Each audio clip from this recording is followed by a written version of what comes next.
Good evening, everyone. It's Simon Fisher here for Administrative Law in the CQ Law program.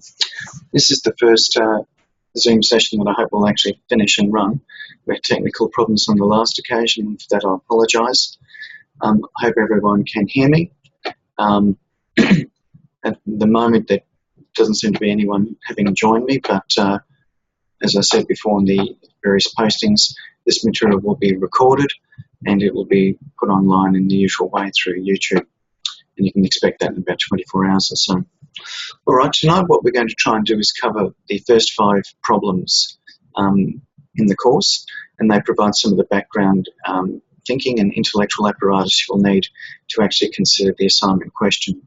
So although there may not be a lot of direct application, I'll certainly help you see that there are some bits and pieces that you need to take into account as we go along.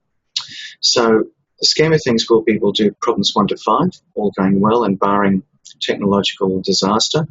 I will be putting on a Zoom session early next week because we need to catch up on some of the ones that I've missed for all sorts of reasons.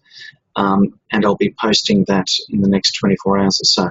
At this stage, it looks as if it'll probably be Monday, probably 6 to 8 again. So, but expect a posting from me. All right. The first problem is this, and I'll actually read it out just for those of you who work orally rather than necessarily visually. All right, first problem is this. It poses the following question, which we need to discuss. Underlying the legal doctrine governing the Parliament, the Executive and the courts is a constitutional ideal, the separation of powers. This ideal has a striking and profound influence on the scope of judicial review exercised by federal courts, but the same cannot be said with respect to the Administrative Appeal Tribunal's statutory functions. So we have to discuss that statement. All right, if we pretend that this was an essay question in the final exam, then what we obviously need to do to start with is to first identify or discuss at least the key terms. All right, so let's begin with the central focus of the question, which is the separation of powers.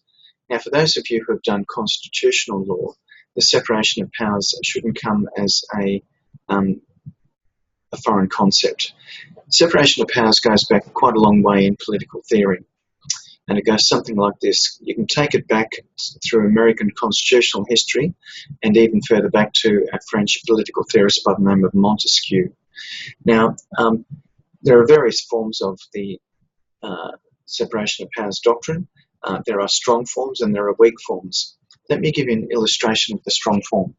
The strong form that we probably see in the modern world at least is the American political system. The way it works is as follows. We've all heard of the American president as an institution, and the way that separation of powers works there is that the job of the executive, or the branch of government headed by, at the moment, President Obama, is that he heads up the executive, and the executive's role is to execute or carry into operation laws.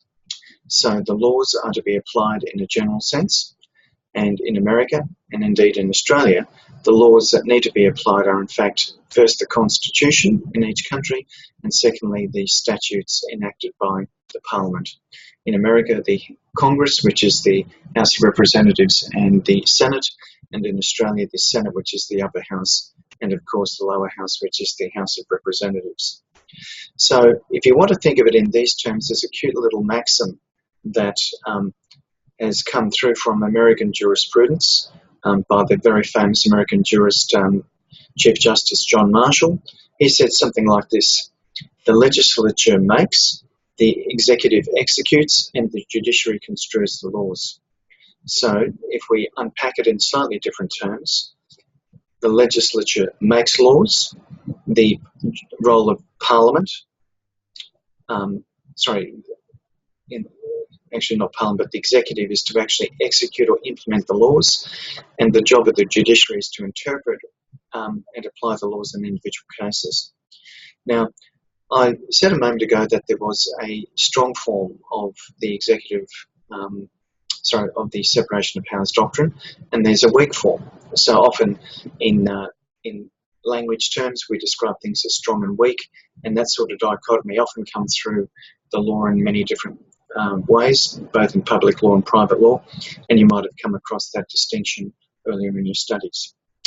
Now, coming back to the Australian situation, this enables us to actually identify the weak form of this separation of powers doctrine. It goes something like this. Whereas in Australia, we have a system where, in our case, the Parliament is actually the incubator out of which the executive is drawn. So in other words, the government of the day, it doesn't matter what political colour they are drawn from the members of Parliament. That's different to America, where all of the people who held high political office, the Secretary of State, the Secretary of Defence, the Secretary of Commerce, the Secretary for Energy or Education or whoever it is, those people are never members of, in America, the Congress. But in Australia, of course, our senior or high elected officials are in fact elected as members of Parliament, and then the political party that commands a majority on the floor of the House of Representatives then elects their executive, and the executive is technically the government. So it's the government, and in particular the inner workings through that mechanism called cabinet is actually the body that, in Australia's case, executes the laws. So that's the Westminster system in a nutshell. The executive is drawn from the Parliament, and in fact the two meet or overlap. So just remember, Australia has a weak form of the separation of powers doctrine, and that plays out in a couple of ways in, for example, the way the AAT works and what it is and isn't subject to. I'm just going to pause for a moment. There's an email.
All right, I'm going to come back to the material I was just working through.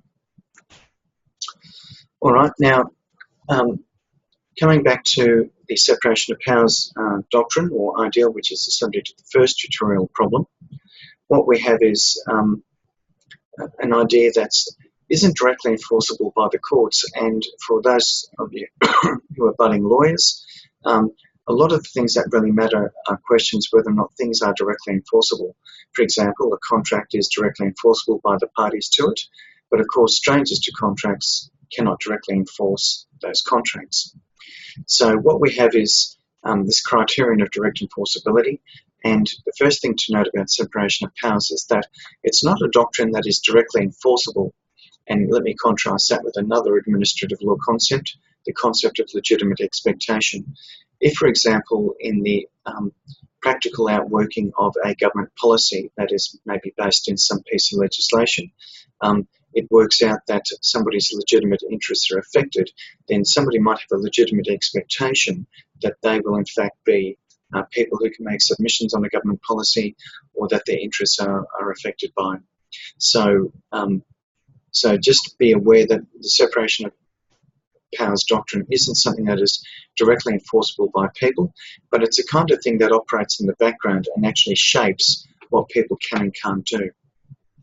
So that's the first thing to keep in mind. All right, now what we really have in Australia, coming back to my thesis between strong and weak separation of powers, is that we have in Australia a weak or impartial version of the doctrine of separation of powers.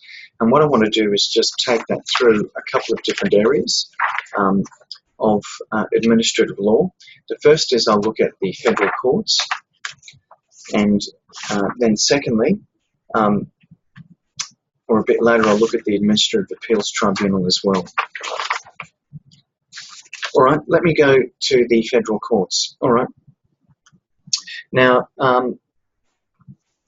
by now, in terms of your reading and your background knowledge you're developing of administrative law, obviously the idea of courts, and in particular federal courts, is that we have bodies, courts, who actually review decisions. Now, in Australian legal theory, both in practice and in theory for that matter, it's actually the case that the federal courts are concerned with reviewing the legality of government decisions.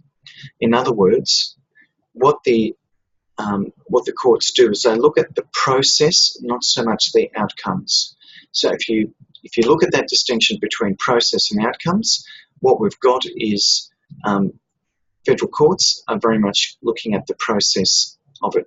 In administrative law terms, we talk about it being the legality. They review the legality of decisions. So it's the means to an end, not necessarily the end in itself. Now that's practically both a virtue and a limitation. The virtue is as lawyers, we get excited about the legality of actions. So that's good for us professionally. The drawback is that the courts don't look at the merits or what is the proper decision to make in any given case. They simply look at the legal rights and wrongs. And that's really a traditional way of looking at things that the courts are quite well used to and have been for some hundreds of years. All right, now, when we look at the notion of the merits of an administrative decision, and let's pick a practical example. Let's pick something such as a decision to get an income support payment from Centrelink. Now, those sort of rules are actually enshrined in the Social Security Act 1991, and as it turns out, whether somebody does or doesn't qualify for an income support payment from Centrelink is a question of applying rules of general application, that is the qualification and eligibility rules in the Social Security Act, to the circumstances of an individual who is a claimant for such a benefit.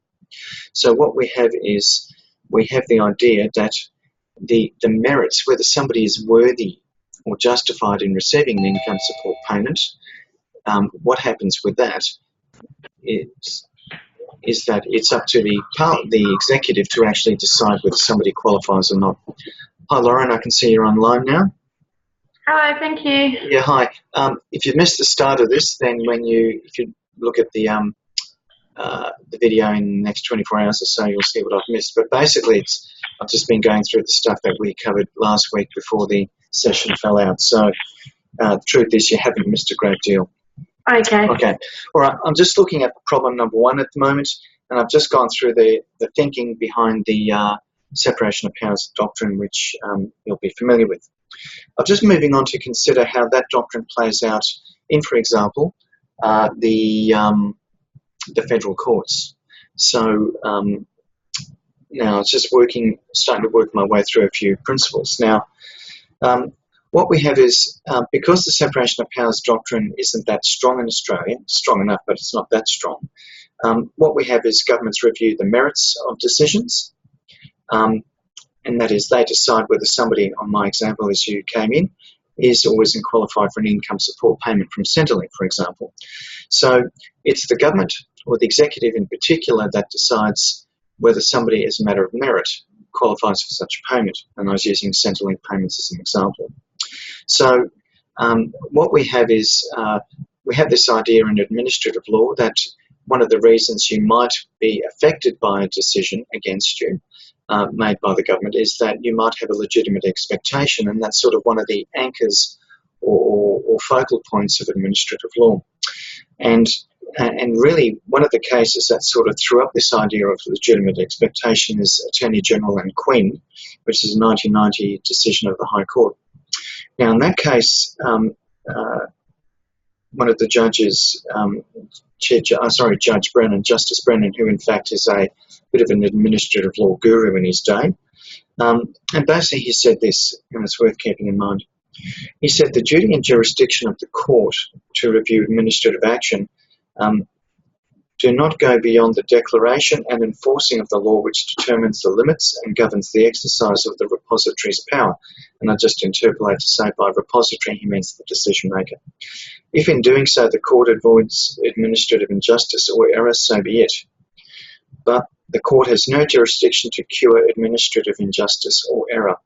The merits of administrative action, to the extent that they can be distinguished from legality, are for the repository of the relevant power and, subject to political control, for the repository alone. So, just to stand back from the gory detail of that quote,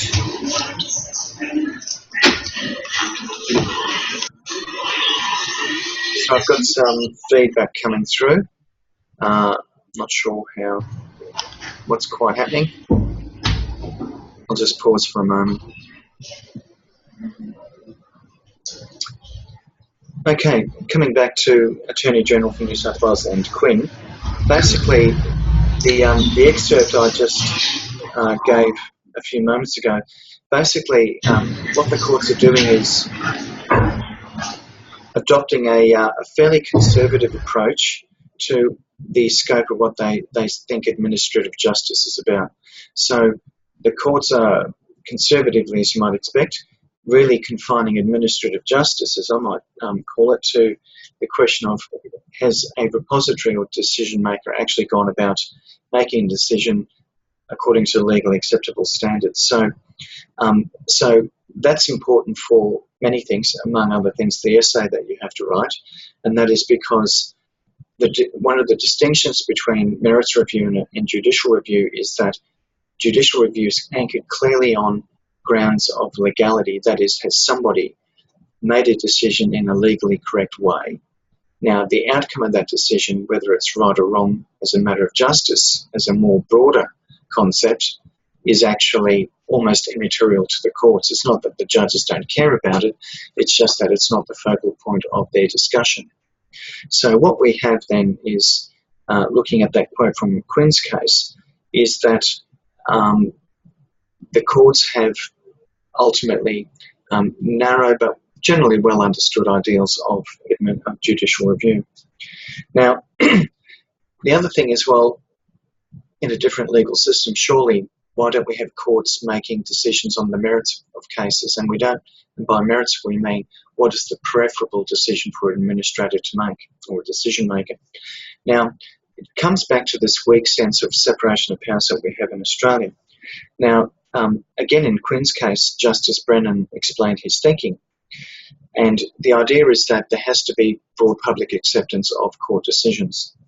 And His Honour said this, and I quote, "If judicial review were to trespass on the merits on the exercise of administrative power, it would put its own legitimacy at risk." And have a look at page 38 of the report. And also, the separation of powers thinking comes through. And Justice Brennan said this, "The courts need to remember that the judicature is but one of three coordinate branches of government. The courts have a duty to uphold and apply the law which recognises the autonomy of the three branches of government within their respective spheres of competence, and which recognises the legal effectiveness of the due exercise of powers by the executive government and other repositories of administrative power." Now, if we deconstruct that wonderful fragment, what we really have is this idea of judicial restraint or judicial reticence. The courts simply don't want to buy into the merits of political decisions or decisions that have political impacts. And for example, let's use a contemporary Queensland example. Many of us are all aware of the government's focus on outlaw motorcycle groups. And in this case, freedom of association has been limited to those groups by Parliament in its wisdom.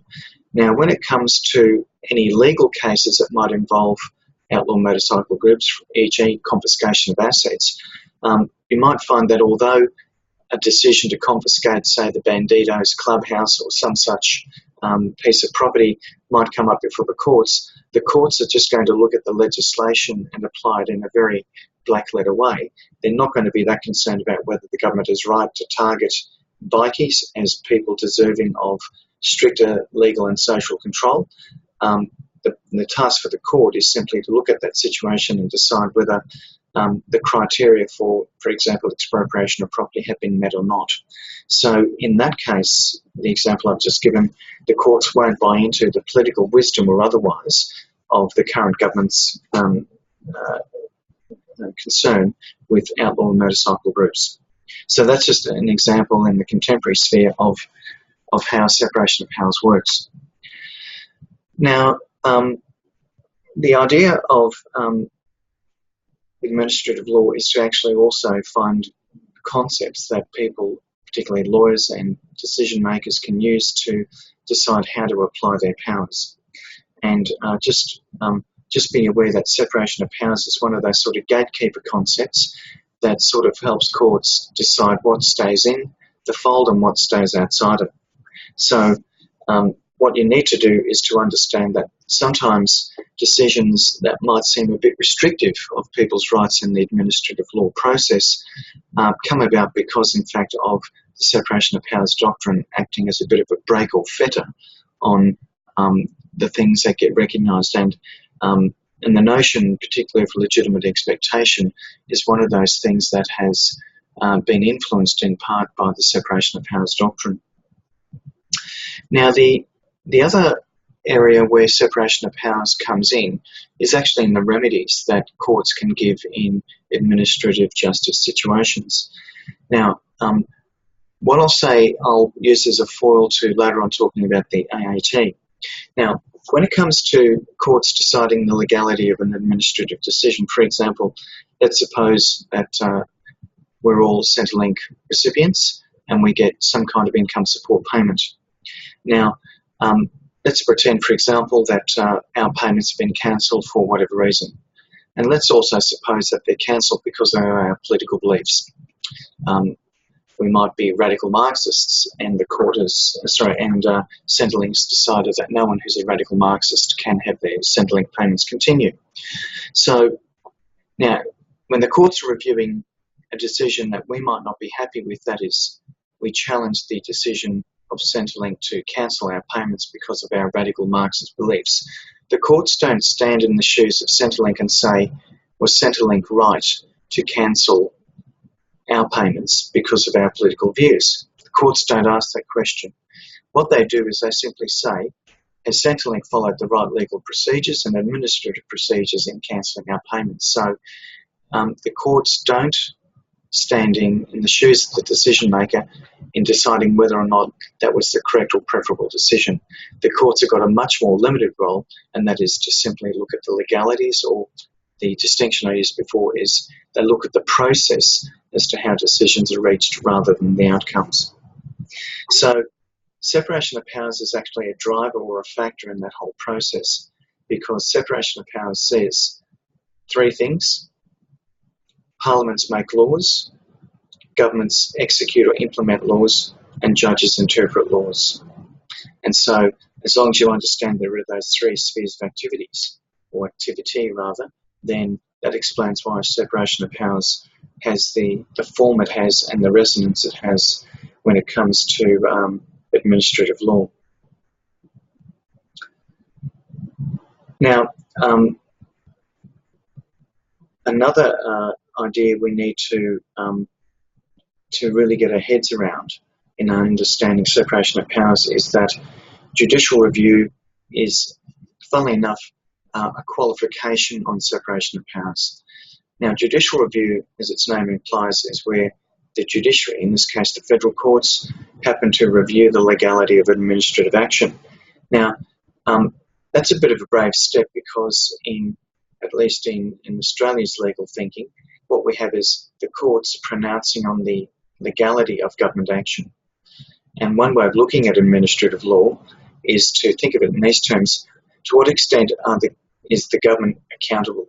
Now, governments can be accountable politically, they can be accountable through freedom of the press, they are also in some cases accountable through judicial review. So what we have is, in a sense, the courts stepping outside their traditional boundaries and they review the legality of government action. And that comes back to another important ideal that we've all seen before, particularly in constitutional law, and that is the idea of the rule of law. That is, everybody is subject to some kind of system of legal accountability. And if you look at the first couple of chapters of Kane and MacDonald's book, Principles of Administrative Law, you'll see there the notion of administrative justice sort of percolates through in the sense I've just described. Pardon me. All right, so what we have is the system of checks and balances, and they're words you might have heard before, particularly in constitutional law, but they also resonate in our course. So judicial review involves checks and balances on government action as it sort of filters through individual cases. All right, now, the next thing I want to touch on is the Administrative Appeals Tribunal, and again, we're looking at it in terms of the prism or notion of separation of powers. Now, the AAT is in fact a body I'm familiar with. I sat on it as a member for 5 years, so I've got a pretty fair idea about its internal workings. It's not all that prosaic or wonderful at times. But anyway, you're not here to hear that. Now, the Administrative Appeals Tribunal is the peak federal body that it's like a super tribunal that reviews certain government decisions. Now, on last count, I think the AAT had jurisdiction in over 400 statutes. So the way it works is a statute passed by Commonwealth Parliament has to confer or give jurisdiction to a body like the AAT. And the AAT basically is much less restricted by the separation of powers doctrine, because what the job of the AAT under its constituent statute is to actually review certain government decisions and then to reach what's known as the correct or preferable decision on the facts of that case. Now, in order to understand that process, we have to step back and also understand the distinction between rules of general application across the board and also the individual application of laws. And let me cast it this way. We're all familiar with statutes. We've encountered them many times in our studies so far. And what the idea of rules of general application is that when parliaments make laws, they make laws that apply across the board. They are rules of general application. So whether it's the Property Law Act 1974 in Queensland or the Family Law Act in the federal domain or any other statute you really care to think of, if it's a public act, it's making rules of general application. Now, because separation of powers doctrine says that Parliament makes laws and the executive or government implements them, what has to happen with separation of powers is that we have an idea that it's the government that actually applies the law, a statute, to the circumstances of an individual person. And let me give you an example, an income support payment from Centrelink, whether you get parenting payment, for example. The criteria for parenting payment are set out in the Social Security Act, 1991, and whether your circumstances fit the bill or not depends as to whether you as a potential applicant might qualify for being an eligible recipient of parenting payment. So the distinction is between rules of general application, which are statutes, and the application in the individual case, which is the role of the executive. So where it comes together in the case of the AAT is that the AAT is a body that has broad review powers. So people who aren't happy with, say, Centrelink decisions can appeal them first to the Social Security Appeals Tribunal, and beyond that, most SSAT decisions can get reviewed by the AAT, and the AAT, basically their charter or mantra is to reach the correct or preferable decision in any given case. So if you like, it's kind of a mediation between a rule of general application and the application in a particular case as it affects an individual. Now, the other thing about the AAT, and again, still thinking of it in separation of powers terms, is that it has an adjudicative process or function. And by adjudicative, we mean it's a body that can actually make a decision that affects the legal or practical interests of a person. So What it means is that really it comes close to exercising judicial power without being able to do so. And you know from cases such as Brandy and the Human Rights and Equal Opportunity Commission that non-court bodies or non-curial bodies, as it's described, can't, under Australian federal constitutional law, actually make decisions that are what we call self-executing, or they can't actually make decisions that involve the exercise of judicial power. So what we've got is there are restrictions. The separation of powers doctrine restricts what a body like the AAT can do. So, for example, coming back to Brandy's case, which I hope you remember from constitutional law, basically an adjudicator such as the AAT, what it can't do, for example, is to enforce its own decisions. So, although in practice AAT decisions are rarely ignored by government, the fact is that tribunal has no power to actually enforce them. So if people don't obey an AAT decision, the person who wants the benefit of it, usually the citizen, has to then take that AAT decision and try and get it enforced separately in the normal courts, which would in this case be either the Federal Circuit Court or the Federal Court of Australia. So another way of looking at it is that AAT decisions are not what we call directly enforceable. So that's a limitation that sits on administrative law because of the separation of powers doctrine. So I think there's someone joining us. Hello there. So it's really important to understand that separation of powers influences exactly what it is that an adjudicative body like the AAT can and can't do in practical terms. So same thing happens in Queensland when we look at the Queensland Civil and Administrative Tribunal. That bodies like the AAT can make and review certain decisions of an administrative character, but those decisions aren't directly enforceable. So anyone who has an AAT decision in their favour, or a QCAT decision, QCAT being Queensland Civil and Administrative Tribunal decision in their favour, you can't enforce it in those tribunals. All you can do is take that decision and try and get it enforced through the court system by filing a separate application. So to sum it all up, the separation of powers doctrine really has this kind of impact or influence on administrative justice, and it's this. It restricts what courts can do. Courts are limited to basically reviewing the legality of government decisions. On the other hand, review bodies like the AAT, the Migration Review Tribunal, and all the other myriad examples of tribunals, they can look at the merits of decision, but they can't in fact pronounce on the legality of whether somebody has or hasn't done something well. So there are pluses and minuses for each of those, and there's some of the things I want you to, in fact, look at as you do the assignment. All right, now that's the end of question 1. I want to move on to problem 2 or question 2, and it starts with this quote from this American jurisprudent called Roscoe Pound, and he said quite famously, "In the shadow of legal rights is the concrete reality of human interests." And taking American legal realist Roscoe Pound's definition of an interest as a demand or desire which human beings either individually or in groups seek to satisfy, Professor Julius Stone, a very famous Australian jurisprudent, propounded that law, along with other social mechanisms, seeks such a degree of adjustment among the chronically conflicting interests as will allow social ordering to maintain itself. And we have to discuss that view in the context of administrative law, and we have to give some examples, or 3 examples, of how administrative law seeks to adjust conflicting individual and social or collective interests. Now, this is a good question because what it does is it gets you thinking not just about the minutiae of administrative law, but it actually gets you thinking about the why. Why is it the way it is? So what I want to do is look at it through several prisms or vantage points.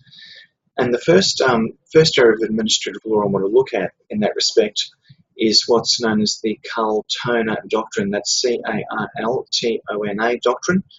Now, the Carl-Tona doctrine is a doctrine of administrative law that basically deals with the question, a very practical question, and it's this: to what extent can a decision maker delegate his or her power? So in other words, the practicalities of that distinction or that question, does a decision maker have to make the decision himself or herself, or can that decision maker delegate the task to someone else, usually someone lower down the pecking order in a government department? And basically, the Carl-Turner doctrine, which comes from an English case of the same name, that's a wartime World War II case. Basically, in Minister for Aboriginal Affairs and Pico Wallsend, Justice Mason identified the rationale of the Carl-Turner doctrine and the criteria which hasten its application in these terms. The cases in which the Carl-Turner principle has been applied are cases in which the nature, scope and purpose of the function vested in the repository make it unlikely that Parliament intended that it was to be exercised by the repository personally because, and note carefully, administrative necessity indicated it was impractical for him or her to act otherwise than through his or her officers responsible to him. So the key word out of that passage is the word administrative necessity. And it's kind of like that problem that we see in the law a lot. You have a statute or a piece of case law, in this case, that sets out a criterion for its application, that is it administratively necessary? And then you have to dig deeper and actually unpack what administrative necessity is all about.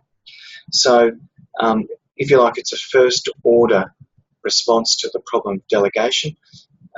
Simply stating administrative necessity doesn't actually tell you the circumstances under which administrative necessity is or isn't applied in practice.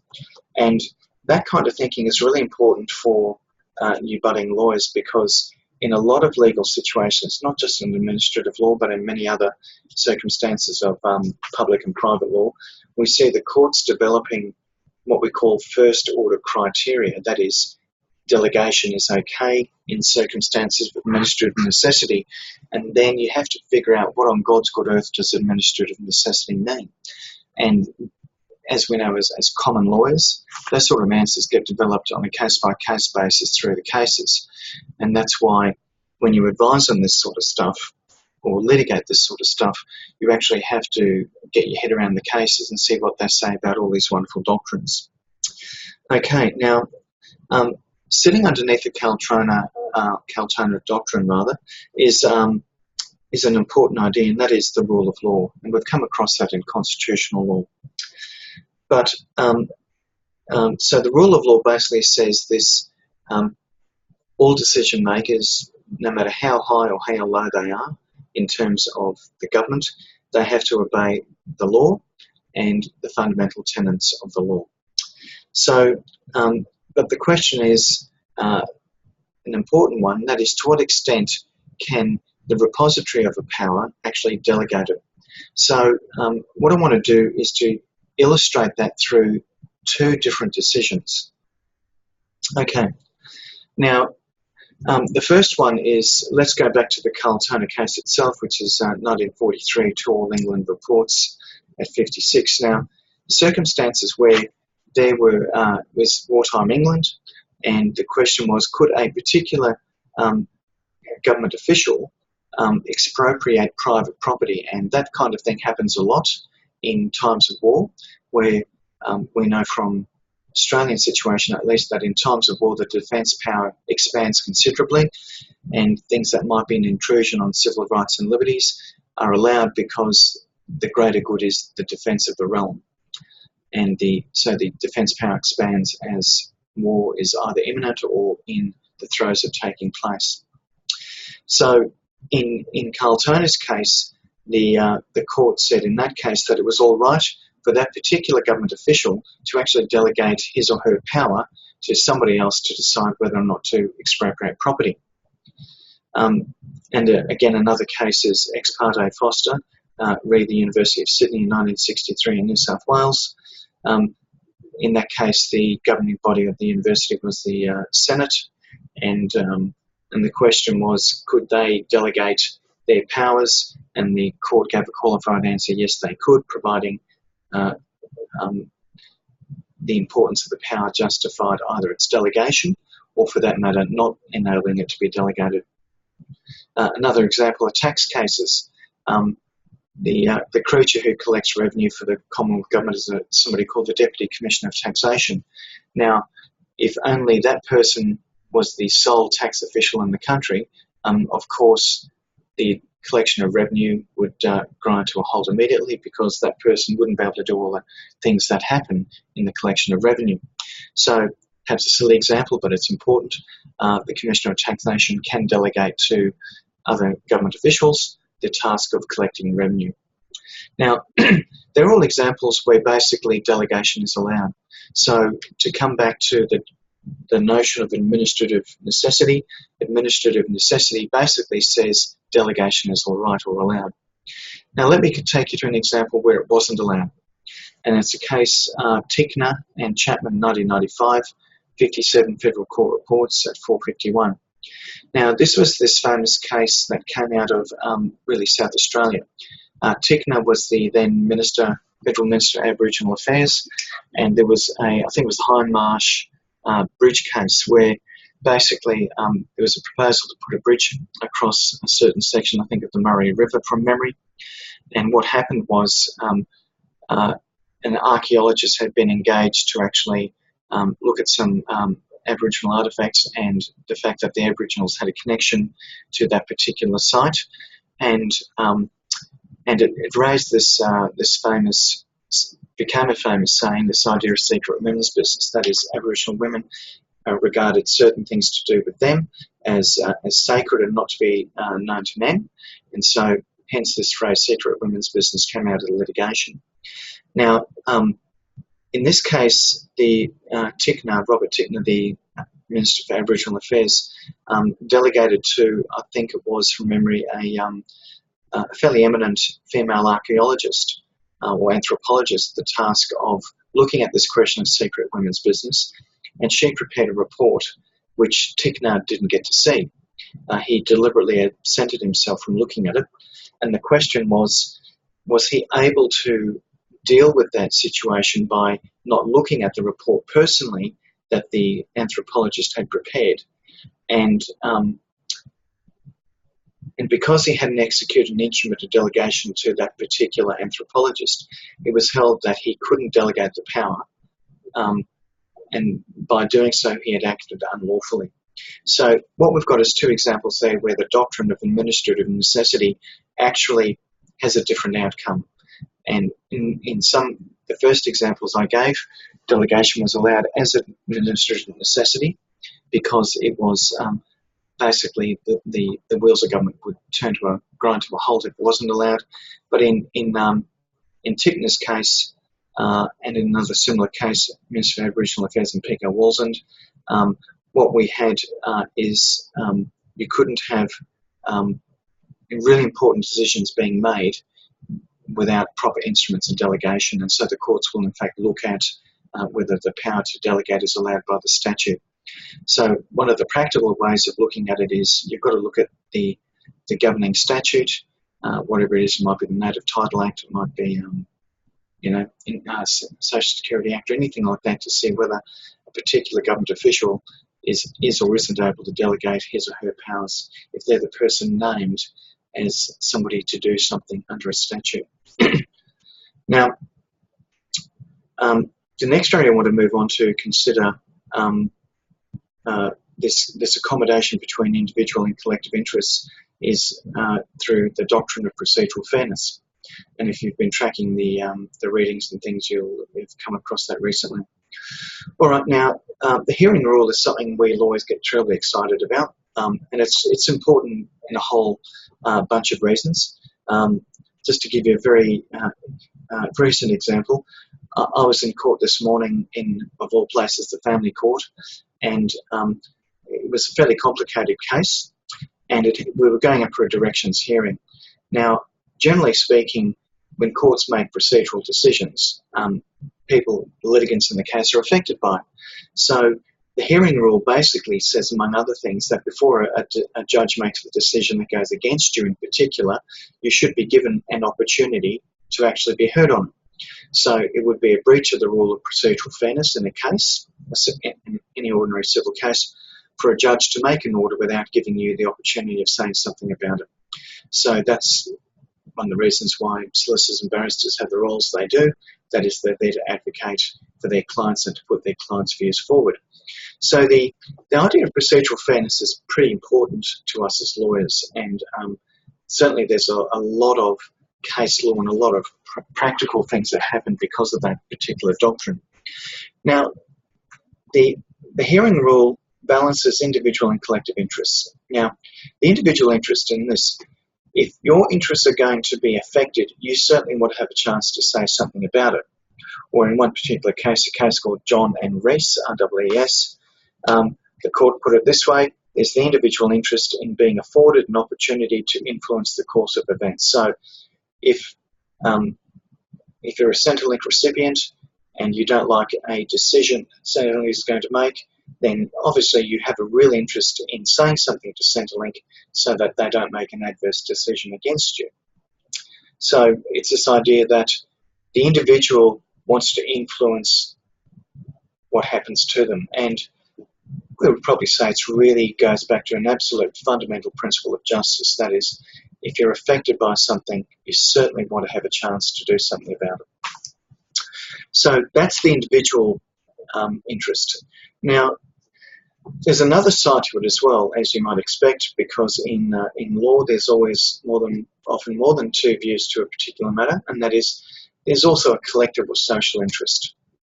And what actually happens when it comes to the collective side of things is the courts have to figure out to what extent do we elevate collective interests above individual interests. And in a famous case in administrative law, Keogh and West, Justice Brennan made this famous quip that it's quite important not to over-judicialise the administrative process. And what he meant by that was this: we as lawyers can get so hung up on justice for the individual that we forget there are often broader interests at stake, and that is there's social interests, that is the community as a whole.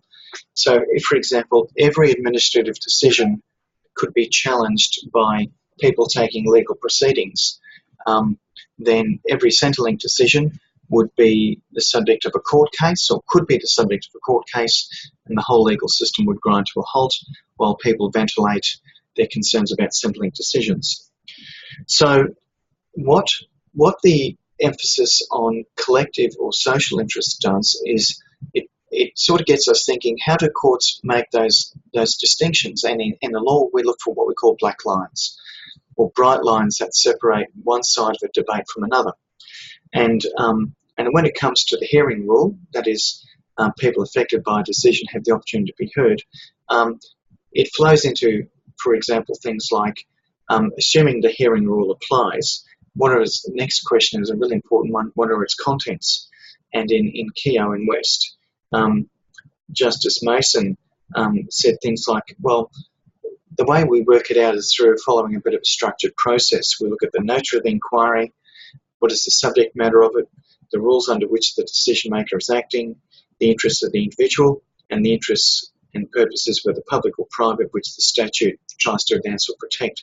So it's often very difficult to advise categorically whether the hearing rule applies in a given case, and if so, what are its contents or central meaning, because you have to follow those signposts I just mentioned in order to work out whether somebody affected by a government decision actually has a right to challenge it. Now, a really good example of that is in a case called Macquarie University and Ong, and it's a 1989 decision. Now, back in the 1980s, Macquarie Law School was in a state of foment. There was a lot of political dissent between the staff members, and one of the head of school was a fellow called Dennis Ong. He's now teaching at Bond University, teaches in the area of trusts, and in that case, the university had decided to declare the head of school position open. Now, Ong was the head of school, but when the university committee declared his position vacant, i.e. effectively sacking him, they didn't give him the opportunity to make submissions about it. So in other words, they didn't give him notice. And the court said that, look, it's really quite simple in this case. Somebody's livelihood or job is an important individual interest, and that shouldn't be taken away from someone without them having the opportunity to be informed about that proposed decision. So perhaps that's quite a simple example, but it's an important one, and that is individual interests are important, and so the courts have to balance individual interests versus broader social interests. So often when we come to look at the rules of natural justice, as we do in the next few weeks of the course, particular things that affect individuals in a really acute way, things like livelihood or holding a license if you're, say, a racehorse trainer, other occupational licensing regimes. They're all really important for individuals because they determine their livelihood, and so the closer the interest to the individual, the more likely it is that the courts will say, look, the rules of natural justice do in fact apply. So how does that fit into what we're talking about when it comes to this idea of individual versus collective interests? Well, basically, one of the tasks of administrative law is to actually determine bright lines that separate individual interests versus collective interests. And the courts look at things such as how important is the decision to an individual before he or she has the opportunity to challenge it. All right, another area where we balance individual versus collective interests comes in the idea of an extension of time in which to make an application. Now, let me go back to contract law to give you an example. If somebody breaches a contract, then assuming it's a simple contract that is not one under seal or deed, an innocent party to a breach of contract has 6 years in which to commence legal proceedings to get damages or whatever relief you want. Now, in administrative law, the timeframes are nowhere near that generous.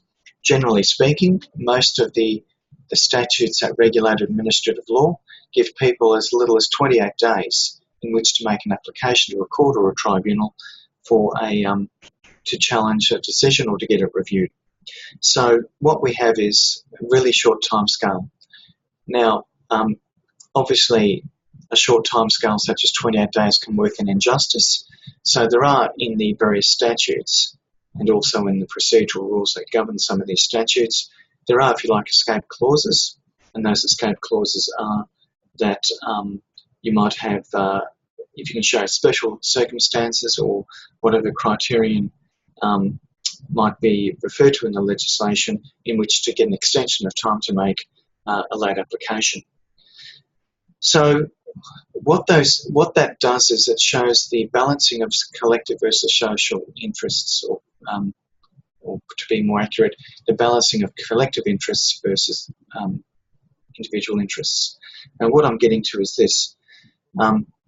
If you don't have a time rule, then it means that potentially any government decision can be challenged years and years after it's made, and that might lead to a lot of cases in the court system or tribunal system. On the other hand, if you have a very short time scale, then that's unfair as well. So what an extension of time regime does is to give an escape clause or an out for people who might be slightly late in making an application. And certainly some of the jobs that you as lawyers might be doing later on is in fact drafting and prosecuting those extension of time applications where people are depending on the favourable exercise from either an administrator or from a court as to why a late application should be allowed to proceed. Now, another area where we can also look at the question of balancing individual interests versus collective interests is in the domain of the Administrative Appeals Tribunal. And one of the areas that comes through starkly is in the question of government policy. Now, a lot of government policies, we see them referred to in the press and in the media day in and day out. For example, a famous one at the moment, and I'm not making any comment on it as a matter of my politics or lack of politics, but it's this. For example, it's well known now that asylum seekers can't jump the queue. They're supposed to go through, if they come to Australia legally, they get shipped off to offshore detention processing centres. Now, As people with senses of justice, we might have views about whether that's right or wrong. At the moment, this isn't the time to debate it. And I'm not saying that to dismiss it or to park it off to one side as irrelevant. I have my own views about it, but they are not views that I need to share with you. But what I'm getting to is there's a government policy. So a government policy is an indication as to how the government will exercise its administrative powers in a particular setting.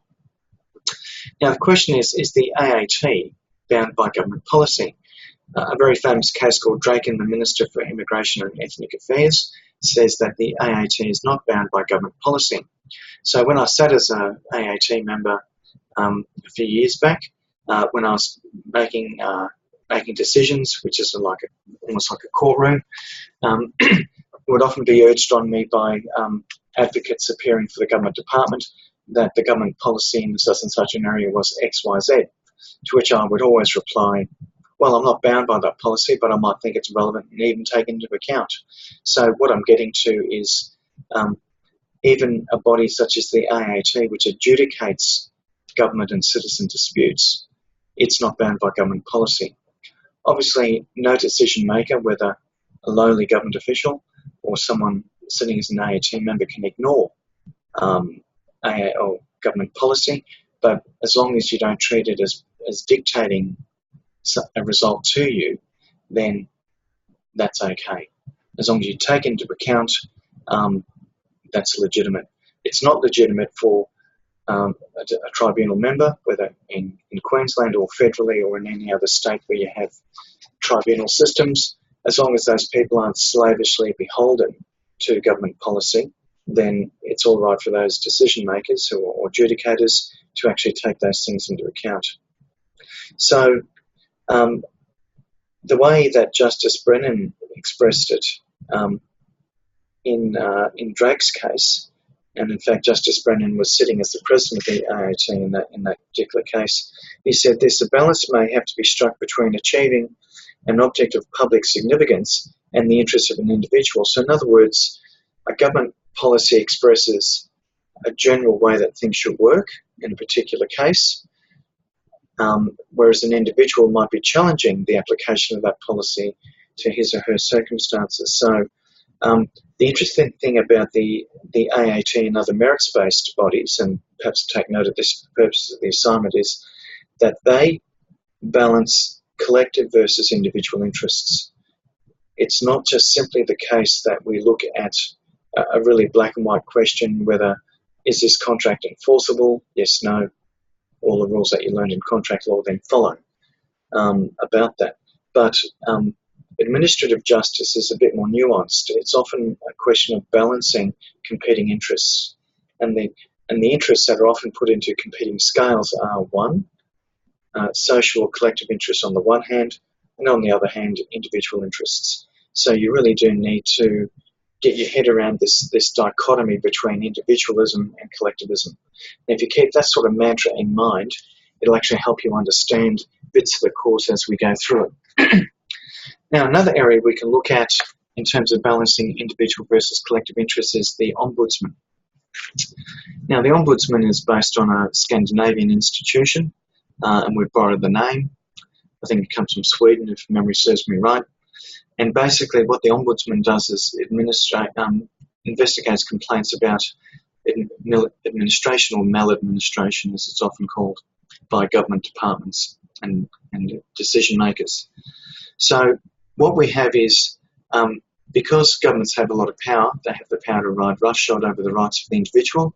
There are people who do complain about the individual circumstances being ignored or overridden by government, and so the Ombudsman can intervene and recommend the correcting of government decisions that seem to have a rough edge, what we call government maladministration. So the idea is that the Ombudsman might investigate, do a report, make a recommendation to the government that a particular decision affecting an individual should be changed because of its capacity to effect administrative injustice or some other form of wrongdoing. So what we've got then is, it loops back actually to what we call responsible government, the idea that governments are subject to the rule of law. So really the Ombudsman, in a modest way, helps achieve that. Another area that I want to quickly touch on before concluding problem 2 is the question of freedom of information. Again, it adjusts conflicting interests between individuals and, for that matter, the collective good. Now, let me just give you one example of each. Now, many people want to get access to cabinet papers. Now, most democracies have a rule that after 30 years after a cabinet makes a decision, the papers are released, and that's why you often are now starting to see, for example, in England, some of the Thatcher cabinet papers are being released about decisions that Maggie Thatcher made when she was Prime Minister of England. So, if you like, under most FOI or freedom from information laws, to put a slightly cynical spin on it, what we have with those is that when there are things that allow relative secrecy from information, then those things are often taken into cabinet and dressed up as cabinet papers. So the collective idea is that there is no access to government information, for example, for cabinet decisions. On the other hand, an individual who wants to, get documents about his or her decision made by, might be Centrelink or some other agency, then they generally have a right to get access to their the documents related to their case, because those documents wouldn't have been taken into cabinet or deliberated on by cabinet. So it's that contest between the collective and the individual, and again, that dichotomy is a fairly present feature in administrative law. So the idea, when we wrap it all up and come back to that quote by Stone, what really Stone is saying is probably pretty true when it comes to administrative law and justice. Administrative law is one of those really good areas of law where you have to balance collective rights versus individual rights. And that happens fairly weakly in the federal court system and a bit more strongly in the administrative tribunal system. So just use that idea of balancing collective versus individual interests as a tool to help you unpack what those bodies do. Now, the next thing I want to do, and it's about halfway through the session now, is to look at question 3. We again have another quote. I'll read it out. Judicial review of administrative action is inevitably sporadic and peripheral. Is judicial review peripheral? And the hint we're given is consider the various senses in which judicial review may or may not be peripheral. So again, we're going to use this idea to try and understand a few things about administrative law, and in particular judicial review. And again, just remember, judicial review is that sexy buzzword that we use in administrative law and justice to signify when is that courts will buy into a dispute that involves the governors and the governed. We being the governed, that is the individuals, and the governors being our political masters who are in Parliament. Now, again, let's go back to fundamental distinctions, because everything starts with simple propositions in life, including, dare I say, administrative law. Now, when we look at administrative law and the idea of judicial review, remember that judicial review looks at the legalities of decision making. So whether a decision is the correct decision or the preferable decision doesn't matter. The courts only look at the legalities, and that's why when you look at the Administrative Decision Judicial Review Act and you look at particular Section 5, what are the application what grounds are available to review government decisions, we see that we've got this focus on the legality. All right, so let's look at the senses in which judicial review is peripheral. Okay, the first thing is that public authorities or governors are set up to govern and administer. And it's not really the job of the courts at all to carry out the administration of government. Courts have a very different function, that is to resolve disputes. Now, another question then follows is, to what extent do courts actually influence government decisions. And even though there are probably hundreds of cases that go to the federal court every year on challenging the legality of government decisions, the fact is you can't really look at a whole bunch of cases in the federal arena and conclude, wow, the courts have influenced the behaviour of government officials. In a sense, a government official whose decision has been challenged doesn't give a rip about what the legal outcome is. They may care personally whether their decisions are overturned or not, but really they're not that focused about it. So you can't really say that necessarily judicial review makes for better decision making. It can do in some cases, but by and large, it's not the driver for good administration. Although the admin law theorists seem to try and make a better case for that than I do. So the other thing to also keep in mind is that judicial review is limited because of the sheer number of cases that of government decisions that actually aren't challenged. So if you think of it in practical terms, for anyone to be excited enough about a government decision to challenge it in court, they either have to find the money to engage lawyers to agitate the decision, or they have to be prepared to run it themselves, which can be problematic when it comes to people who are self-represented litigants. So we don't have a huge volume of cases that actually correct bad administration or maladministration. Now, the other sense in which judicial review is peripheral has to come back to the remedies. Now, the remedies in administrative law are basically pretty limited. And the remedies are things like writs of certiorari, prohibition, mandamus, and a few other odds and sods that exist. And those remedies basically do a couple of things. They basically quash or overturn administrative decisions that are infected by legal error, but they don't substitute a better decision for it. So if you're looking at outcomes, which, you know, people who are going to be your clients in the future are vitally concerned with outcomes, if you look at outcomes, they're not all that beneficial necessarily. So in terms of remedies, you really have to question the utility of judicial review. So it's one of the dampeners or downsides to judicial review. So you've always got to think about what is the end game when it comes to judicial review. What will it achieve? Some people want the satisfaction of having a court declare that a particular government official acted unlawfully. That's fine, but if it doesn't lead to a changed decision necessarily, then you'd have to question the utility of that kind of process.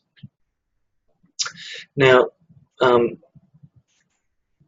the other side of it is there are some cases where people do in fact get good remedies out of administrative law cases, and that is when, for example, in some of the migration cases, people are able to overturn decisions that exclude them from citizenship and things like that. In fact, this morning I was asked to advise on somebody whose application for Australian citizenship had been refused because she didn't meet a residence requirement under the Australian Citizenship Act. Now, if, for example, that decision gets challenged in the federal court and it's successful, then that person will get a decision from the court that says, look, the decision maker has to look at the decision again and exclude irrelevant considerations, for example. So sometimes you can get decisions that are actually quite useful. Now, so judicial review can kind of have a bit of a rough edge or a double-edged sword when it comes to exactly what does it achieve, because that's the very practical question that that people who might be your clients will ask themselves in the future. So the question, the point of the question is to get you thinking, how important or useful is judicial review? And as we look through the course, and particularly as we get to merits-based review after the mid-session break or mid-semester break, you'll see in fact that merits review and judicial review have two very different focal points. All right, I want to move on to the next question, which is question 4. And we're back to this Makepeace hypothetical, and I hope you've at least looked at the first Makepeace problem. Makepeace is a Christian NGO in Australia, and they have obviously a social justice concern. They're not the only, well, it's a mythical body, but there are many NGOs operating in Australia who would have the same kind of social justice reason for being, or raison d'etre.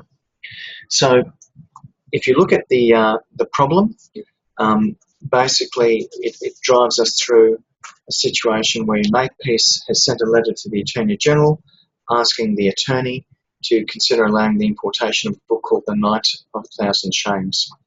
And if you read the first part of the problem in week 1, or the first iteration of the problem, you'll see there that the importation of this book has a particular resonance in Australia, and in particular it can affect Australia's international relations with this country called Caledonia, a mythical country in the southern Indian Ocean. I don't think it's the Maldives in reality, but anyway, somewhere around there if you need to locate it. So the question then is, Makepeace is trying to get approval to import this book, and being set up against it is the Customs Prohibited Import regulations made under the Customs Act. And those regulations, funnily enough, control a lot of interstate and international trade and commerce because they're used to exclude things such as, for example, steroids in sports and other performance-enhancing drugs that, you know, are the scourge of sports, such as cycling, where you've got doping and all that sort of stuff. So it's a statute that has a bit of a wide application. All right, so the problem goes on, at least in problem 4. The attorney's delegate decides to read a copy of the book, and she decides it's not a prohibited import, but she's got a review or a report from the Australian Securities Service, the ASS. Think of it as ASIO or ASIS or some of those sort of bodies.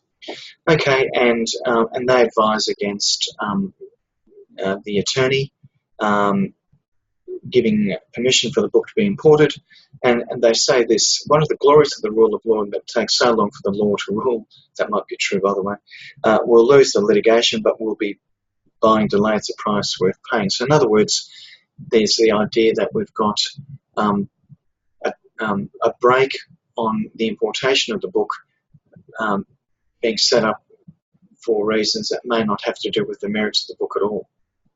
And so the balance of the problem deals with the thinking of Makepeace, our mythical client. And we're asked this. It wants to know, our client Makepeace wants to know whether it can apply to the federal court.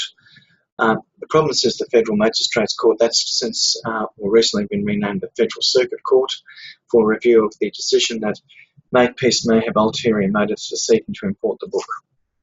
So, a useful problem to think about in administrative law. Now, because we're in the federal arena, we have to locate ourselves in the federal statute law, and I trust that as you've looked at this problem, that you have seen that the statute we need to consider is a wonderful statute known as the Administrative Decision Judicial Review Act 1977. And just to put that statute in its context before we descend into the murky details of it, the ADJRA, as we call it, is part of this new wave of the new administrative law that came about in the mid to late 70s. And the new administrative law was basically a regime where the government of the day decided that we needed to reform and update and modernise our administrative law in Australia. We took some examples from England, in fact, but we in fact developed a whole bunch of apparatus that were quite ahead of the English as well. So we weren't beholden to them or slaves to English legal precedents or examples for once. So we have the ADJRA, as it's known in the trade, and that Act is basically how to go about reviewing questions of law about certain administrative decisions. And the first thing we have to do is always identify the decision, and this is really important both from a practical perspective and, for that matter, the exam. You always have to identify the decision that is being attacked by somebody who doesn't like it. And the label we give that process in law in general is what we call characterisation. And characterisation is a process you have to do in just about every course you have studied so far. And the job of characterising is important because it helps you determine what is the correct question to ask. Because if you have the right question, then you might get the right answers. I was in a case involving a building. It was a building case several months back, and it was interesting. The two sides, somebody seeking money and somebody trying not to pay it, they actually had very different ideas about what the question was. So the judge actually remarked in the hearing of the case that the two sides are talking past each other. That is, there's no common ground. That is, what has happened is we have talked past each other, or the other metaphor is we are ships in the night passing each other. So the point is characterisation is important. So what we have to do with this problem is to actually identify what decision is it that we are seeking to have reviewed, because the answer to get to that question might determine whether you are properly inside the ADJRA or whether you're outside the statute. So that's the reason why the question is so important. Okay, now what we're told is, let's go back to the problem because it gets us part of the way down the answer, or the pathway to an answer. The problem says, Makepeace asks the Attorney General for permission to import copies of the book. After waiting a considerable time for a reply, a representative of Makepeace phones the Attorney General and is told that the matter is being considered by an authorised person. The authorised person is out to lunch, but an assistant says, "We're still considering your request, although we've made some progress. The good news is we've decided that you have a good reputation and that you conduct educational activities to which the book relates. The bad news is that we suspect that you have ulterior motives wanting to import the book. If this turns out to be potentially fatal to your application, we'll get back to you so that you can give your side of the story, but that may not be necessary." So in other words, in that passage in the problem emerges the kernel of what is the decision that we're potentially not happy about. Now, what you have to do then is plug ourselves into the ADJRA, and you have to look at the major section that has to deal with when is it that a decision can be challenged, because that's what judicial review is about. It's challenging the legality of government decisions. So if we look at section 5, now don't get bogged down for the moment in subparagraphs A to J of section 5 sub 1. The important thing to start with is to look at the opening words. A person who is aggrieved by a decision to which this act applies, blah, blah, blah, may apply to the Federal Court or the Federal Circuit Court for an order of review in respect of the decision on any one or more of the following grounds. Park the grounds to one side for the moment. We don't need to know them, just exactly for now. What we need to do, though, is look at this question of what is the decision to which this act applies. And when you're operationalising the statute, that's exactly what you do. You have to decide, is your decision a decision to which this act applies? Now, those key words, decision to which this act applies, are defined in section 3 sub 1, which is the General Interpretation Statute. And if we go back and look at section 3, that phrase is defined to mean decisions of an administrative character made, proposed to be made, or required to be made, whether in the exercise of a discretion or not, or whether before or after the commencement of this definition, under an enactment or by a Commonwealth authority or officer. So what we have to do is look at the facts and come up with a view whether or not the decision is or isn't reviewable. That's the ultimate answer, ultimate question. But to get to that ultimate question, there's a process of reasoning that we have to step through.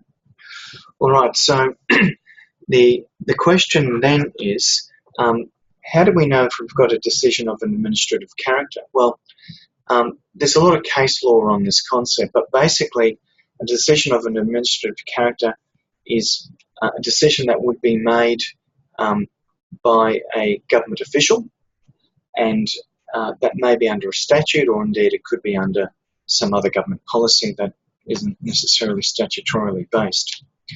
But what we have to also understand is just how loaded that phrase is.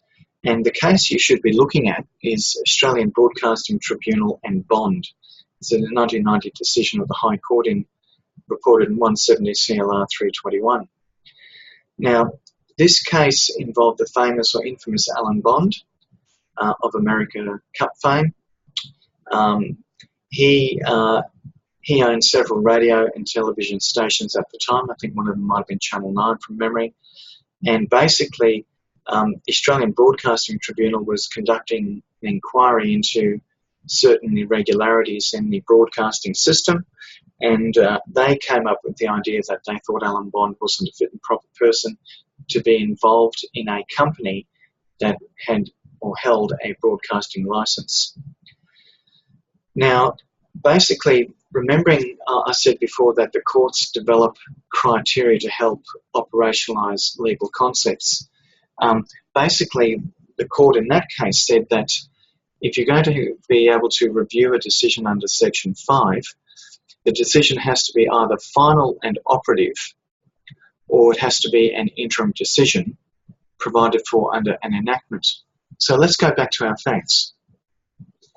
What we've got is, we've got this conversation between Makepeace and the Assistant to the Attorney General, and basically, if you look at that second last paragraph of the problem, basically they're saying we haven't made a decision yet. We're saying we're still looking at it. We might make it one way, we might make it the other, but we haven't made the decision. If you like, the decision they made is that we haven't made a decision. And although that's almost slightly glib, it's pretty much the truth of the matter. So what it is a decision hasn't actually been made. There's a reference in those facts to a suspicion about ulterior motives, and that's a matter that might be further investigated, and indeed a decision maker probably should. And so in this respect, Makepeace's case is actually even weaker than Alan Bond's case in ABT and Bond. And the other thing is, even if the decision was a final decision, it's not actually an operative decision that, in this sense, and this is really crucial, it doesn't actually alter Makepeace's rights. So if you go back to that fairly well-known case nowadays, Griffith University in Tang, and that sets out when for a decision to be a decision under an enactment, you have to satisfy two conditions. The first is the decision has to be expressly and impliedly required or authorised under the statute. If you like, that's a gateway concept. And secondly, the decision must confer, alter, or otherwise affect legal relations and obligations. So, in other words, it's providing a rule of what we call a rule of recognition that provides a link between a government decision and somebody affected by it. So you've got to make that transition or link between the government decision as a whole to allow the importation of a book in our problem, as distinct from, for example, is Makepeace, its individual interests actually affected.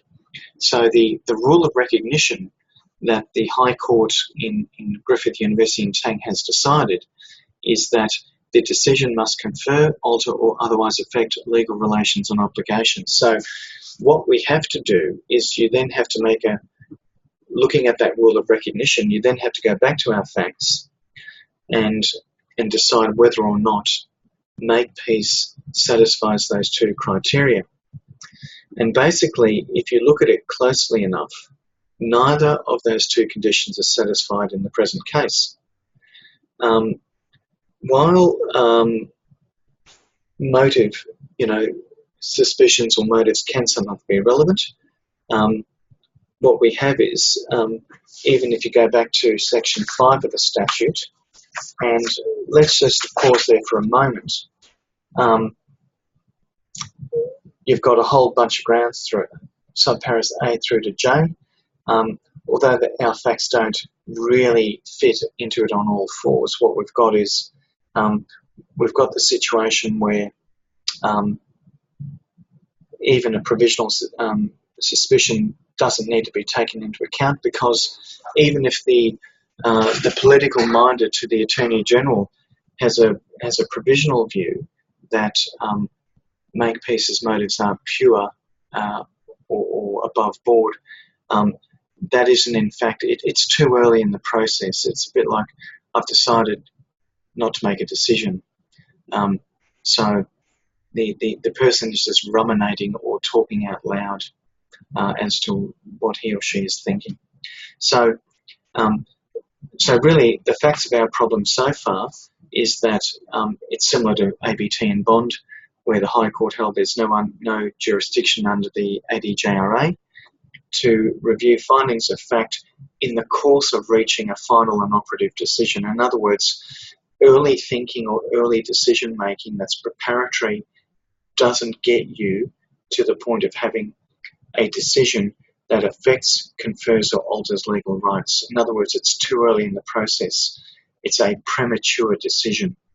So a premature decision, in my words, doesn't actually give you a gateway to activating jurisdiction under Section 5 of this statute. Now, Section 5 isn't the be-all and end-all, because what we've got is Section 6, and if you have a look at Section 6 of the ADJRA, it actually extends the decision-making process or envelope a bit, and it extends it by looking at the notion of conduct. Have a look at Section 6 sub 1 to start with. It says, where a person has engaged, is engaging, or proposes to engage in conduct for the purpose of making a decision to which this act applies, the person who is aggrieved may apply to the Federal Court or Federal Circuit Court for an order of review, blah, blah, blah. All right, now, the question of conduct is potentially a bit more helpful to our friends Makepeace. But the question is, does it actually help? And the answer is, in my opinion, conduct can encompass procedures, and have a look at Bond's case for that, but conduct doesn't encompass substantive findings along the way to making a final and operative decision. So, in other words, even if the making of a suspicion hardened into a fact, that is, the Attorney General actually formed the view and made a finding of fact that Makepeace's motives were not pure, then that finding of fact isn't the final decision. The final decision is actually whether to allow the importation of the book or not. So what we've got is, it's not a final or operative decision, so therefore there's no review under Section 5 or 6 of that, for that matter, of the ADJRA. Now, another area where you might also look at seeking review is under the Judiciary Act 1903. Now, the section of the statute to look at is Section 39 capital B, and when you look at that,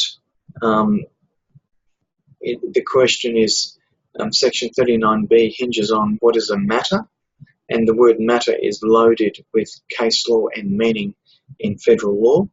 And basically, for a dispute to involve a matter that activates or gets over the line under Section 39B of the Judiciary Act, it has to involve a controversy about an immediate right, duty or liability to be established by the court's decision. So what we've got is, again, and it's important to recognise this, It's a rule of recognition. Courts in every sphere of law, public and private, develop what we call rules of recognition as lawyers. They are the rules that we have to look at in order to decide whether our case is a goer or not, or whether we are even in the right place to be agitating a dispute. So what we've got is that case. Have a look at that case, Rhea McBain ex parte, the Catholic Bishops' Conference in 2002. And basically, that was the case where the Australian Catholic Bishops' Conference wanted to challenge certain decisions that were on the periphery of, from memory, certain abortion decisions or funding for abortion. I forget which now.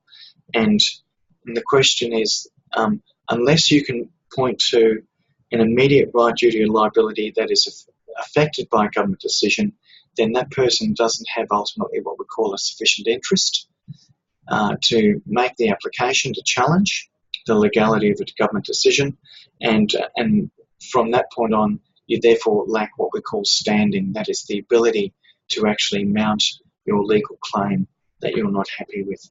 So coming back to our problem with our friends Makepeace, their concerns don't really pass muster because they don't have, their matter is not a matter within Section 39B of the Judiciary Act, and so therefore they basically get hosed out if they were to actually start an application in either of those two courts mentioned in the problem. Okay, so what you need to understand about a problem like this is that it's getting you, and I'm just looking at it now on a helicopter view basis, it's trying to get you to look at things to identify the rules of recognition that apply when people want to challenge government decisions. And so that's when we start to descend into the detail of the statute, the ADJRA, and we have to understand that it's not just the words of the statute that matter, but particularly in administrative law, the old question is how have the courts interpreted them? Basically, you can't go to court if you're involved in a case. It's not enough just to know what the statute says. That's your first step. The second step is, and it's often very, very important in practice, is what does the statute mean? And we answer that by looking at what the courts say about it. So when we look at the case law, the jurisprudence affecting Makepeace, basically it doesn't have a sufficient interest so far to actually pass muster under the statute, whether that's the ADJRA sections 5 and 6, or for that matter, under the section 39B of the Judiciary Act 1903. So our advice to Makepeace is that they really don't have a basis to get judicial review of the decision, that Makepeace may have ulterior motives for wanting to import the book that the government doesn't like. All right, what I now want to do is move on to consider question 5. And now, just a general comment before I look at the question is, the shorter the question, often the less, obviously, the less detail it has, and it means you have to be a bit creative about how you approach questions. All right, problem 5 is this. It says, in 2010, a terrorist group launched a number of attacks on Australian military installations, killing 6 civilian employees and injuring many more. The Defence Employees Union was therefore dismayed to learn that the Minister was planning to introduce regulations to reduce the amounts payable to victims of terrorist attacks. Concerned by this, the union wants your advice as to whether it could challenge the validity of these regulations and how. And because, pardon me, the union headquarters are in Hobart, it wants to initiate proceedings in the Supreme Court of Tasmania. Okay, now, the first thing about considering a question like this is you may need to make some assumptions about whether things have or haven't happened. Now,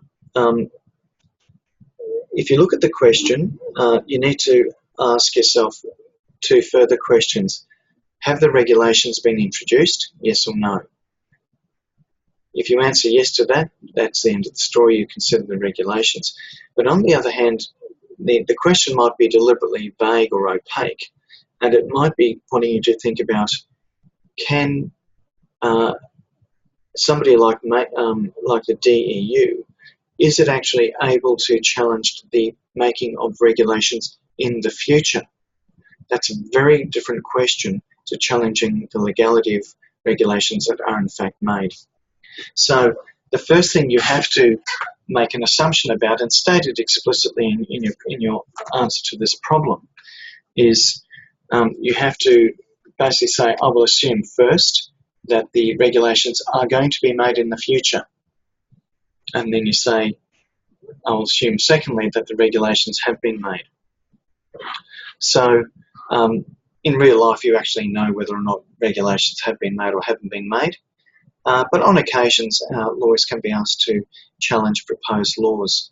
And I think there were some of those questions being asked in Queensland recently when the government was introducing the laws banning outlaw motorcycle clubs, and some of those laws depended on regulations being made. And of course, regulations are subordinate legislation under Acts of Parliament. And the question is can you even try and nip something in the bud, a problem in the bud, by challenging the decision before it's actually made? All right, now the other thing to note is this. Let's stick with the idea first that the regulations haven't been made yet. That is, they are to be made in the future, because the DEU is dismayed to learn that the Minister was planning to introduce regulations to reduce benefits in the future. All right, so if the regulations haven't been made now, then basically the matter is a non-starter. And what we mean by that is a proposal to change the law in the future doesn't affect anyone's legal position in the present. So to go back to that rule of recognition I talked about in problem 4, a regulation that hasn't yet been made doesn't actually affect anyone's legal rights or interests. Or to put it in the language of Griffith University in Tang, the decision doesn't confer, alter, or otherwise affect legal relations and obligations. So what we've got is a concern that hasn't yet materialised into something hard and real that actually bites somebody on the derriere when it comes to their legal position. And in an early a High Court case, a case called Re the Judiciary and Navigation Act in 1921, the early High Court said in that case at page 265, you can't have a matter within the meaning of Section 75 of the Constitution unless there is some immediate right, duty or liability to be established by determination of the court. So again, it's another one of these rules of recognition. Unless a proposal affects an immediate right, duty or liability, the question is academic, and that's why in Australian constitutional law, at least, the court doesn't give advisory opinions. Now, other Supreme Courts in other jurisdictions can. That is, a proposed law can be the subject of a reference to the highest court in, say, for example, I think Canada, and I think now the Supreme Court in the United Kingdom. They can actually give advisory opinions, but in Australia, in the federal system at least, it can't. And that's because of the constitutional blockage under Section 75. So even if the Minister was to allow the challenge to take place to these regulations, the fact is the question is too academic and too hypothetical, and any federal court will actually dismiss the application for want of jurisdiction. Now, so that all deals with the situation of the proposed making of regulations in the future. Let's switch to our alternative assumption, which you've stated explicitly at the beginning of your question, and that is, assuming the regulations have been made, does Makepeace have standing? Is ultimately the legal question, but basically the question is, have its legal interests been affected in the sense understood in Tang's case, and that is it is it something that's going to confer, alter, or otherwise affect their legal relations or obligations? Now, coming back to our problem, the DEU obviously represents defence employees. As long as a victim of a terrorist attack happened to be a civilian defence employee, which the Fact Centre suggests it is, then what you've got is the ability to challenge the regulations on the basis that they might be invalid, and because that very challenge is itself a matter within Section 39B of the Judiciary Act 1903. However, though, when you look at the decision, you also have to think about what is the nature of the beast we're looking at, and that is regulations. Now, regulations, as you know from your previous legal studies, are subordinate legislation made under statutes.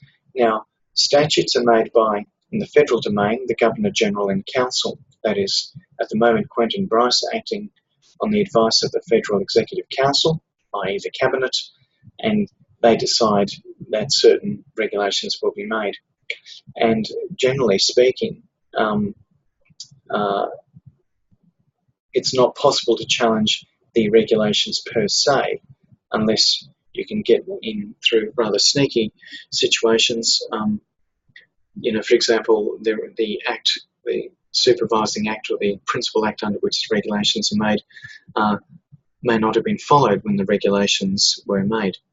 The other thing to think about too is if you're looking at judicial review is that statute looks at decisions of an administrative character. You can't say that making a regulation is a decision of an administrative character, so therefore it's not possible to challenge the regulations under the JRA. But that means you can't challenge the regulations as a legal thing or an instrument, but it may be possible to challenge a decision made under the regulations. So that's always something you need to think about further down the track when it comes down to decisions made under those statutes.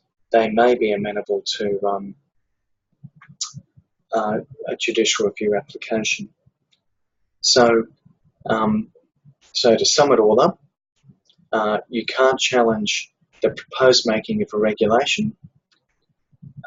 You can't challenge regulations per se because so long as the principal statute authorises them. And the third thing to bear in mind is while you can't challenge the making of the regulations in normal cases, you can challenge decisions made under the regulations because they will probably meet the legal test for decisions of an administrative character made under an enactment. Now, the other thing to note about the question is they want to know whether you can challenge or initiate proceedings in the Supreme Court of Tasmania. Now, basically, the Supreme Court of Tasmania does not have jurisdiction over Australian federal matters. So basically, if you want to judicially review something, you go off to either the Federal Circuit Court or the Federal Court of Australia if it comes to matters of federal decision makers. And then you look at the state administrative law in Tasmania to see whether there's anything similar for state governmental decisions. You can also, because you can't go to the Supreme Court of Tasmania, you can in fact go to the High Court of Australia, and they will look at it to see whether a writ of prohibition or certiorari or mandamus or quo warranto or any of those other prerogative writs can lie, or something equivalent under the ADJRA. So the short answer is the forum is inappropriate and not proper. So if you want to challenge the validity of the regulations, you can't really do it under the ADJRA, but you can do it under the Judiciary Act because that's the only basis on which it might be a matter, and you also have to satisfy the court that you have standing. So the upshot of it is you wouldn't bother starting your case in the Supreme Court of Tasmania, not because they're Tasmanians, but because it's not the proper forum. And starting cases in the wrong forums or courts tends to be rather productive of delay and extra costs, and generally speaking, your clients will not thank you. I can give you an example of that from a case I was in today. It involved, I was acting for a group of companies who were caught up on the periphery of a family law case between a husband and a wife. And my group of clients have been joined as respondents to a family law action between husband and wife. Now, we could have probably gone and challenged that decision to join us by trying to get the action transferred out of the family court to, say, Supreme Court of Queensland. But all that will do is just run up costs and create delays, and my clients would not be happy when they get legal bills and cost orders against them based on the fact that people are just wasting time making frivolous applications to transfer cases out. So as a matter of practicalities, you always think very carefully about the right place to start a legal proceeding, because if you get it wrong, things can go horribly wrong for your clients and for you professionally. All right, I said we would get through problems 1 to 5. That's probably as much as I want to say about 1 to 5.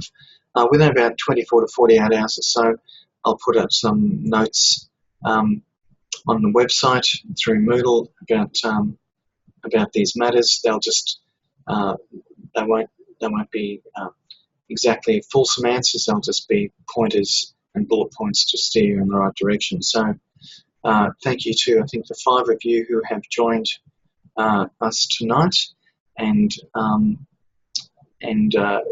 if you at this stage provisionally, to be confirmed probably tomorrow, we'll put a Zoom session on Monday night, and that will probably cover problems 6 to 10. So I'm just giving you guys advance notice, but wait for the posting through Moodle. All right, well, thank you very much, everyone, for your attendance, and again, apologies for the administrative hiccups on my part, and particularly last week when I was off air.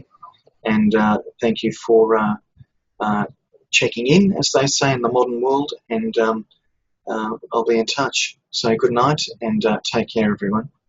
Bye-bye. Thank you. Okay, ciao.